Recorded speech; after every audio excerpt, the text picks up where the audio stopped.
La meule à charbon. Vous n'avez pas abandonné.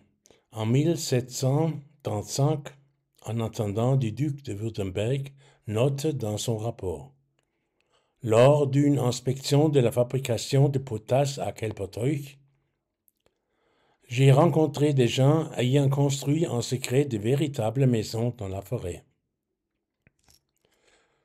Michel, vous profitez de l'occasion pour lui remettre une autre lettre destinée au duc. Cela déclenche une intéressante correspondance entre vous et la cour. 5 années d'incertitude.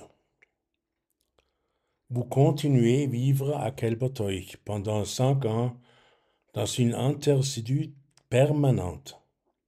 Mais votre persévérance finit par payer. Le 4 mai 1737, Michel, vous avez maintenant 25 ans. Un décret ducal arrive enfin. Les colons sont autorisés à rester. Quel soulagement! Un énorme poids s'envoie de vos épaules. Mieux encore, on vous accorde 50 morgens, environ 15 hectares, de forêts stérilées à transformer en champs. Plein d'énergie, vous commencez à défricher. Cela produit beaucoup de bois. Vous construisez des meules à charbon avec des bûches et des branches. Tout type de bois peut être utilisé, mais il ne faut pas les mélanger. Chaque essence nécessite une technique de carbonisation différente.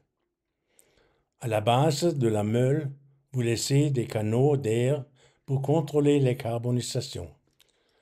Vous couvrez les tas avec les branches de sapin et de la terre, puis vous l'allumez par la centre.